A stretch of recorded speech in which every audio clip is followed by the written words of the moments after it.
Elle était froide ou elle était chaude la goutte d'eau? Froide. Personne qui a acheté une goutte d'eau chaude? Non. Heureusement. Quand elles sont chaudes, ça vient des chauves-souris. Par contre, quand elles sont froides, ça veut dire que c'est une goutte d'eau de pluie. Une goutte d'eau de pluie, mais de l'année passée. Elle a plus ou moins 1 an, cette goutte d'eau. Alors ici, au-dessus de notre tête, on a plus ou moins 80 mètres de calcaire, de sol. Et donc la goutte d'eau, pendant 1 an, elle a traversé ces 80 mètres. À son aise, tout doucement. Et au bout d'1 an, elle va arriver ici, sur le plafond. Mais elle ne sera plus la même que lorsqu'elle est tombée sur le sol, sur la surface du sol en Belgique. La goutte d'eau, sur son chemin, elle a pris un petit peu de calcaire avec elle. Elle en a emporté avec elle. Elle dit qu'elle s'est chargée en calcaire. Puis elle va arriver ici, sur le plafond. Et là, il va y avoir une réaction chimique qui va se produire. Et le calcaire qui est dans la goutte d'eau, il va se transformer en ce qu'on appelle de la calcite. Il va rester accroché au plafond. La goutte d'eau va tomber. Elle va aussi laisser tomber un petit peu de calcite au sol. Et c'est comme ça qu'une concrétion va tomber. Ce sont des gouttes qui, pendant des centaines d'années, vont à chaque fois tomber exactement au même endroit. Et à chaque fois laisser derrière elles un petit peu de calcite sur le plafond ou sur le sol. Voilà. Là, vous avez un petit peu l'explication de la formation des concrétions. Alors, par contre, c'est un processus très lent. Pour vous donner une idée, ici au Grotte de Han, une concrétion grandit entre 1 et 3 cm par siècle. Tous les 100 ans. Ça nous fait encore. Ça nous fait réaliser que nous ne sommes rien lorsqu'on se tient à côté de notre trophée qui lui est là depuis des dizaines de milliers d'années. D'accord? Alors maintenant, vous l'avez peut-être remarqué, il y a différentes couleurs. Les concrétions peuvent avoir différentes couleurs. Alors normalement, la couleur pure de la calcite, c'est blanc. Ici, on ne parle pas de phénomène naturel quand on voit cette couleur grise. Cette couleur grise, c'est de la pollution. Alors de la pollution, pourquoi? Qui est nous? C'est pas de nous aujourd'hui. Donc ce n'est pas de notre respiration. De la torche. Des torches. Très bien, des torches. D'habitude, ça prend plus de temps. Mais très bien. Les torches de 1800 à 1904, on visitait la grotte à la torche. Ça produisait énormément de fumée, énormément de pollution qui allait en fait abîmer notre concrétion. Alors imaginez-vous que si vous étiez venu ici en 1858, eh bien le guide, il se tenait ici, comme moi. Et il avait les mêmes vêtements que moi. Nous avons gardé le même uniforme d'époque, mais il n'avait pas la lumière que j'ai, il n'avait que sa torche.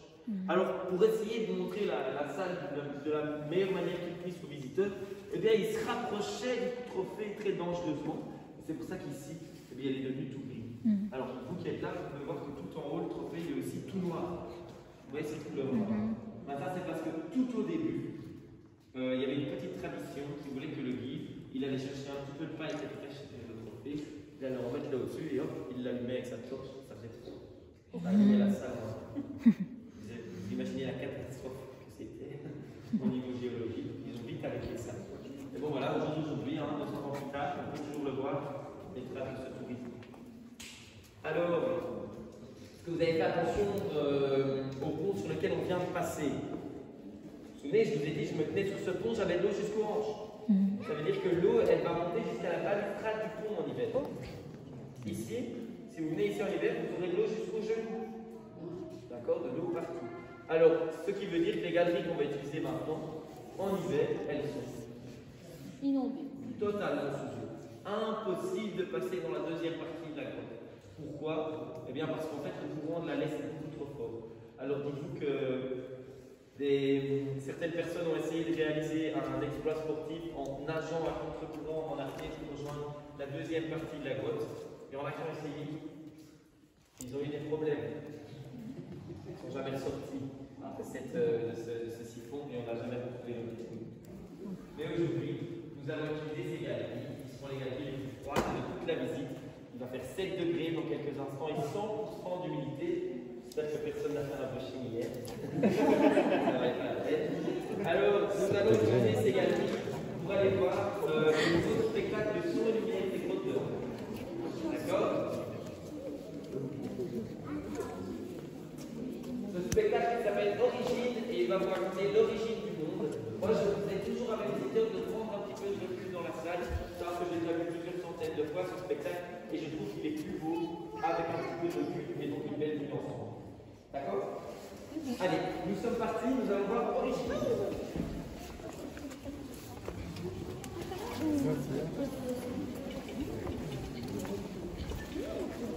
Non, c'est la fée. Et le poignardement qui fait ça.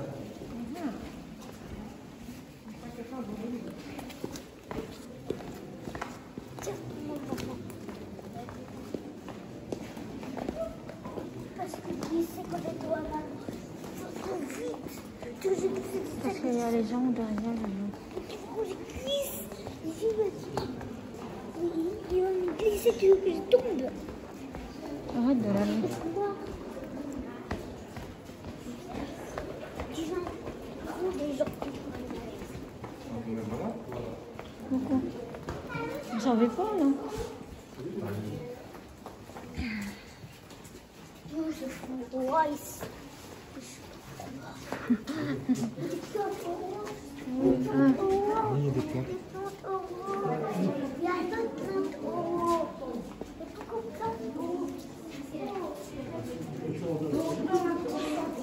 Il y a des côtés de ma part. Tu connais? Des roues.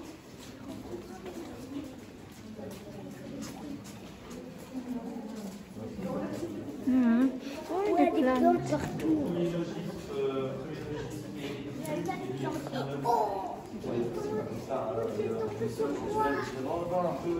C'est pas grave le chef de l'eau. Il y a une plante. Plantes. Dans le côté diversifié, donc il parle des animés sur ça, en fait, quelle partie. Voilà, mais la création de la société, c'est 1850. 1858, il y a un baron qui va tout racheter, il s'appelle le baron de Deschwendel.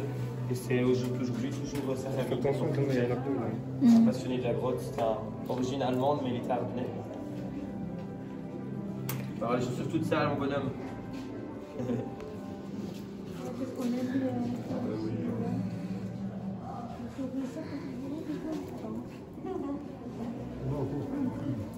Pardon? Il va y avoir de la boue, tu vas Non, glisser non. sur le sol. Est-ce qu'il y a plus de Ah ouais, non, bon, ça c'est ramené par la rivière. Alors, petite réflexion là. Si la rivière vient ici en hiver, qui vit dans la rivière? Les poissons. Qu'est-ce que ça veut dire? Eh bien, l'hiver, pour l'instant c'est nous qui sommes ici, mais bien ce sont les truites de Ans-sur-Lez qui viennent habiter ici. Alors, est-ce que vous avez déjà goûté une truite dans un restaurant du village? Non. Non? Ben ne le faites pas parce que c'est des truites surgelées importées d'Espagne. Par contre, si vous allez pêcher votre truite ici à la sortie de la grotte, elles sont délicieuses. En hiver, elles viennent dans la grotte. Alors quand il fait moins 5 degrés dehors, ici, il fait toujours entre 7 et 13 degrés. Et que mangent-elles? Eh bien, tous des végétaux, tout du plancton qui est ramené par la laisse et tous les autres petits poissons également. Hein. Donc voilà, assez intéressant. Alors, vous avez vu un petit peu toute cette boue. Elle est amenée aussi avec la laisse en hiver. Dites-vous que la concrétion, vous voyez là, elle fait 1,60 m de haut. Ah oui. Vous êtes sur un pont là. C'est aussi pour ça qu'il n'y a plus de barques à la sortie de la grotte, parce qu'on est dans une période où il y a énormément de limon qui chaque hiver revient dans la grotte et il n'y a plus assez de profondeur à la sortie. Voilà. Non, non, c'est fini depuis 12 ans. Voilà, je vois que la lumière s'allume, c'est à notre tour. Je vous souhaite à tous de passer un très beau moment en regardant Origine.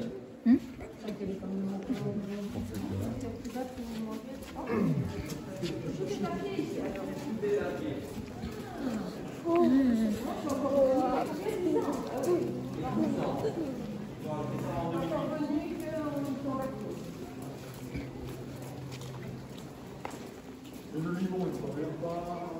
Il ne l'évacue pas. Pardon? Le limon, on ne l'évacue pas. Non.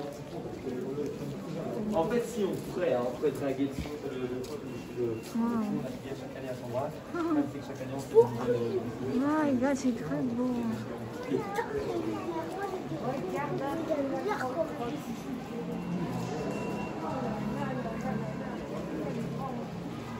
De l'eau partout.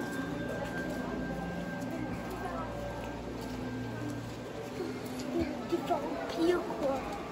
Il y a des gens là-bas. Oui, Il y a des gens là-bas. oui, Il y a pour, j'ai pas envie d'aller.